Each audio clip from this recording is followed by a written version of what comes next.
Good morning. So I want to talk about these times that we're going through, the energies that are, these are that are all around us globally. We can feel it.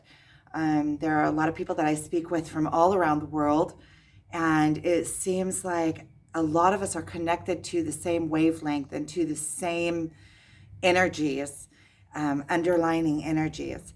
And these are magnificent, extraordinary times to be alive and to be witnesses to especially those of us that are going through this spiritual awakening right now during these times. We are part of it. We are bringing that change. We are on the forefront. We are creating the path for others to follow.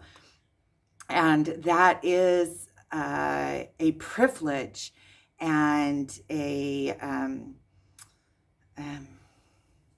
sometimes I just feel completely overwhelmed.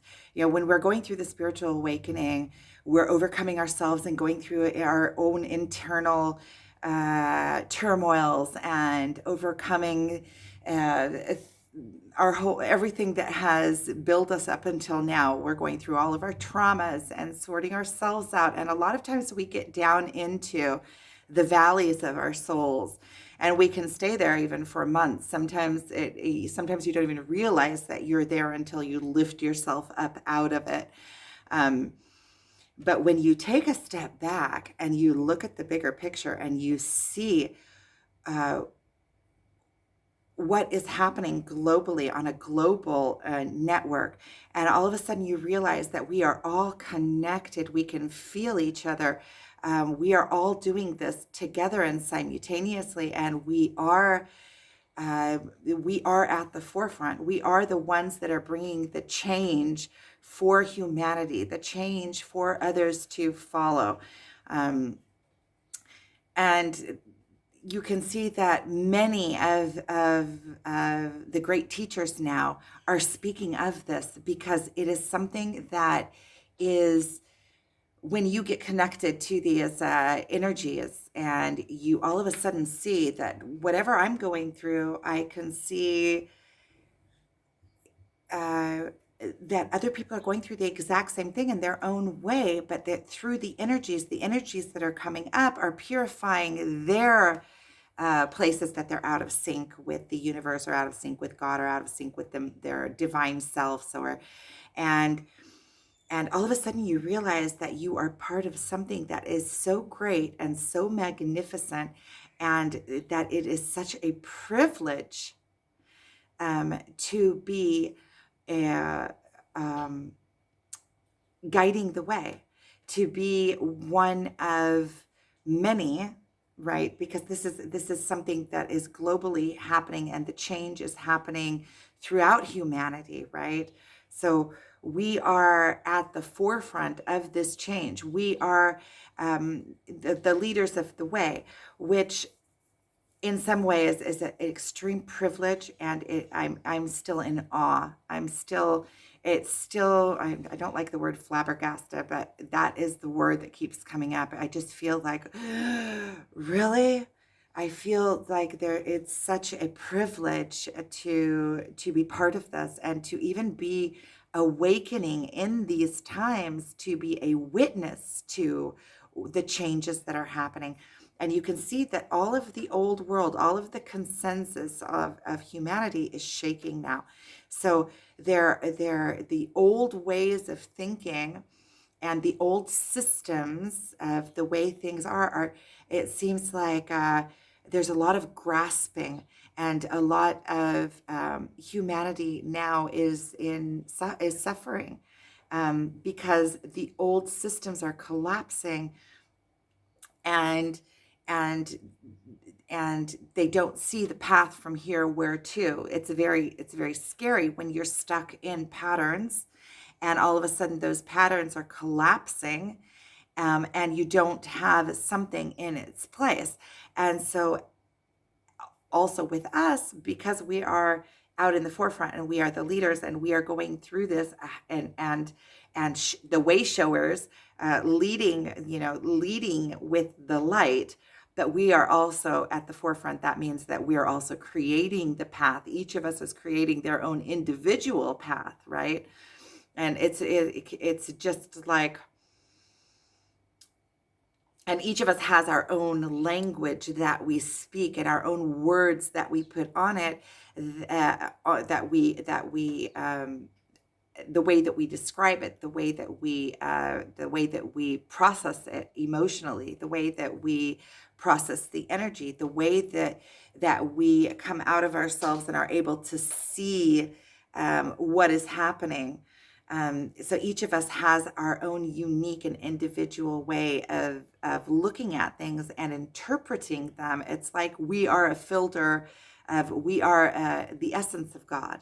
But each and every one of us has our own unique way of filtering that light through us. So that's our personality. That's the way that we speak. It's, even our language, the words that we choose, the music of our voices, the way that we are able to explain things. And there is a need, or I don't like the word need, but it pretty much, I mean, that's the word that I'm finding, that there is a place for every single one of us that is going through the spiritual awakening to lead others through. Others, it's just like when we go on, when we find people that we like to listen to, it's because the way that they present things is aligning with the way that I can envision things. So when I go in and I learn from teachers, then I don't connect to all the different teachers, but there is room for all of the teachers to teach, and that is also our calling. As we progress on this spiritual awakening, we are called into service. It's like something that is bigger than us. We are part of something that is so much larger than us. When we go down into the personal work, we're working within our ego, we're overcoming our sense of separateness, and we are doing our own individual work that is inside. You could call it egotistical work, and that's not a bad word. It's coming through our own selves and our own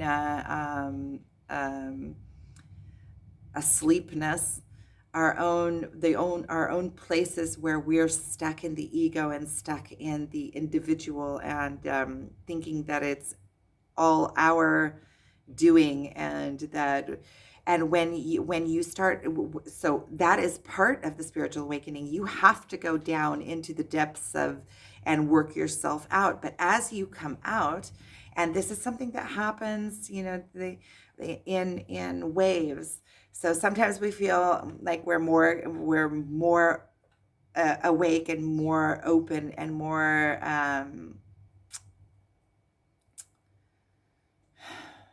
connected. Connected would be the word. And sometimes we feel disconnected, and that's when we go in and we're doing all of the processing and all of the work. But as we do the work, we also have to keep in mind that we're not only doing the work for ourselves, we're doing the work, and we are understanding more and more within ourselves, so that we can be those way showers, so that we can guide the way, so that we can bring the explanation and to bring the purified signal, or the purified vibration, to others that are in pain and need that guidance. And a lot of times we forget that we don't always have to be just doing. A lot of times, just in our being, most of the times, just in our being, we are an example of that. And just that vibration, when you match your vibration to the vibration of God, or the vibration of the universe, or the vibration of the all, or in sync with nature, in sync with your higher selves, when you are able to get to that purified vibration, you don't have to fix the world. You just be in that vibration, and as others come into the proximity of it, or can feel it, then they have something to align to. And once they come into contact with that and they start aligning to that authenticity, the authenticity of just being, then all of the things that are built on top of that vibration in their selves will start shaking and will start losing its foundation and the grasp that it has on, the ego's grasp on the soul of whoever it is. So it's not our job to fix others or heal others. It's our duty, our job for ourselves to heal ourselves. And as we heal ourselves, we are healing outward because we are an example of that purified vibration.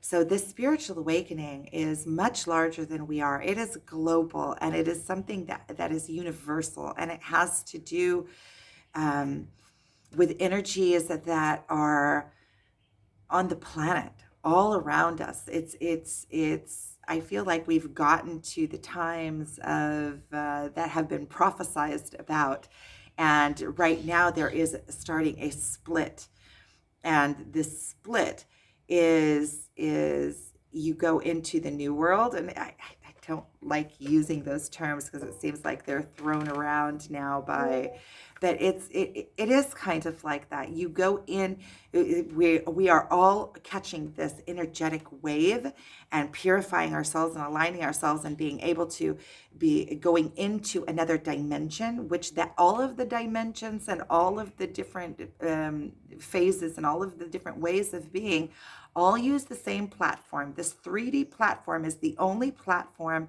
where things get to play out, because as we have these physical bodies, we're able to gather information, we're able to build information on information, we're able to create process in a linear timeline. Whereas when we go back to our soul beings, or when we are in the energetic field, there isn't those constraints, and there isn't somewhere, when you are just perpetually are, there is no memory, there is no projection to the future, there just is, perpetually is. So there is no expansion in that perpetual is. So the plane of expansion is this plane, the plane of perception, of actually gathering thoughts and perceiving something to be, determining something, making judgment of something, being able to progress something, be able to build something, be able to create something, is only on this 3D plane. This is the only plane where those things are available. So this is the ultimate potential of heaven on earth. Heaven is a place on earth, and it is in your vibration, your mindset. There's so many different levels that when you get to that place of heaven on earth, it's all, is circumference a word? It allows, there's space for everything to exist simultaneously in that place. So just like when we speak on the twin flame journey of union can only happen when everything else aligns. When you align with nature and with the higher good and with God and with the cause and effect, or whatever you want to call it, when you come into complete alignment with your higher self, which is connected to the higher realms, only then can union come in. So this twin flame journey is kind of also a almost like something behind pushing you into aligning everything else within you. So when you're only searching out the union, you're missing the big picture, which the big picture is coming back into heaven on earth and leading the way for the rest of humanity. So when we go too far off into the higher realms, we're actually, you could see it as we are disconnecting.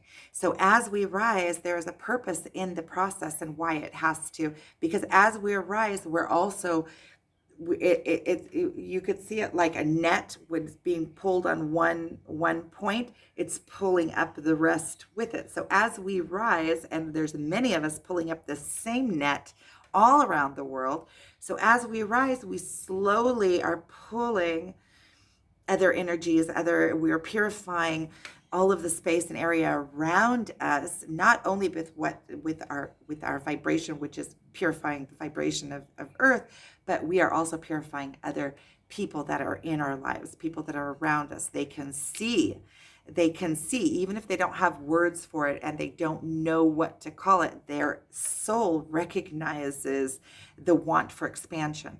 And so their soul starts being drawn to that. And everything that is out of sync with there starts falling away.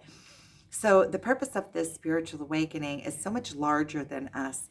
And when we are able to lift our heads up for a minute out of the processing, the pain of it, because every single one of us going through the spiritual awakening knows this pain. It's the pain of it's burning everything out, everything that has been put into our container, all of the pain from all of the years that we put in there and we pushed down, and we made excuses for, and we accept it in all sorts of ways, or just refuse to talk about it, and anything that reminds us of it in the 3D world, we straight away push it away, because we don't allow people to start speaking about things that start touching our little Pandora boxes inside. And so we start pushing all of those things away, and we're hiding away from ourselves without even knowing that we do it, because a lot of these mechanisms that we created within ourselves for protection, we created before we even knew what we were doing. We created them out of pain. We created them out of the necessity of feeling safe and secure, and not allowing anything that hurts us into our area. So, but in this, we've also closed off the expansion in these places. For instance, somebody that has gone through a horrible act when they went through a sexual assault when they were a tiny child. A lot of times, anything that touches their sexuality, they will close out and not allow to speak about it around them. And what it does is it closes off their sexuality from progressing and from evolving and from maturing. And as we go through the spiritual awakening, everything that we've gone through will start coming up in places that I have gotten to personally on my own ascension. I don't like those words that have been used too much, but it's something that is pretty much global that we can all understand. But the places that I've gotten to are bringing up emotions that are pulling up memories from when I was 1 and 2, and even before that, and not only are the emotions of the traumas coming up, but also the emotions of the awe. So when you start unlocking and allowing yourself to feel all of those emotions, and you start processing them within yourself, you are also opening up the other side to it. You're opening up the awe of it. You're opening up. So when everything is working in spectrums, right? So if you close off the pain, you also close off the happiness. Then once you start being able to go through the pain, then you're not afraid of that aspect anymore, and you're able to go through also the excitement and the parts that are uplifting. And then it's being able to see that all of it is part of this human experience. So just as much as we enjoy the enjoyable parts, we can enjoy the parts that cause us pain and see them as life experience. If we want to get the maximum out of this life experience, we want to experience the entire spectrum of experiences and know how strong we are, that we can handle this and we can handle this. It also makes us strong, because whatever comes at us, we know we're just going to take as an experience. Wow. Thank you that I have another experience to experience, that I can feel the full spectrum of my emotions, and I'm not afraid of my own self. And only then can we fully, fully, fully live. And as we fully live, this is something that is projected outwardly, and this is what is leading humanity, because people see that you're wide open, you're able to accept whatever comes. You are willing to be open without fear, and other people, that it's kind of, I kind of feel like it's a privilege. It's a privilege to be able to be an example of that. And not only is it a privilege, when you start realizing and able to put it into words even and understand what it is, it starts becoming your life purpose, because it starts becoming what you feel like you were made for, which is basically just being you, setting your own self free to live full experience in this life. And then that sets you free, and it sets the people around you free. So it all comes back to that the most important work that you can do is your own self work. And at some point in the process of doing your self work, there becomes a place where you start feeling like you have to be putting that out there. And that's pretty much where these videos were born from. It's almost like a need, and you trust in the universe that I'm just doing my own work, and I'm being where I feel like I need to be, following my nose, doing what comes naturally, what the next step is naturally. And within that, whoever needs to find this will find it. And each and every person, each and every one of you that is watching this has your own gift, your own natural nature, way of being that is unique and individual to you. And no one else has your exact way of explaining things to the world. And there is a need and a purpose for that in the world. There is a place for that. So it's a calling also to just go out and be yourself. Bring it. Bring it. No matter how it is. If you look at videos that I did when I first started, they came from a place of I needed the expression. When you look at videos, the first videos that I put up about when I look at them, sometimes I'm like, oh my goodness, I can't even watch that. What was I doing? What was I, but sometimes that is what it is. You have to bring whatever it is that is coming. And as long as it's authentic, there is a place for it. As long as, sometimes it's just somebody's going through that same horror that you're going through, and they need to, and that it gives them comfort to know that, oh, I'm not alone in this. Somebody is putting words on what I'm feeling, and it gives them some kind of something to hold on to understand that they're not alone, and they're not the only ones, and that somebody in the world somewhere can understand what they're going through. This spiritual awakening is massive. Every single one of us that is on this spiritual awakening knows what I'm talking about. It's massive. It's life changing. And when you go through yourself like that, a lot of times you are support, but a lot of times you need support. And we are that for one another. We can be that. And just know your power. Know your power. Know that you are worthy, and that your specific light, when you shine it, it gives hope. It allows humanity to rise alongside you, and it shows it's a way. You're a way shower. You show the way. So I think I pretty much put quite a bit into that. I was expecting to do something a little bit shorter, but thank you for being here. I feel so blessed for every single one of you that is watching this. I'm just so grateful. I'm just so grateful. So thank you. I'm sending you guys so much love and appreciation and strength. Thank you.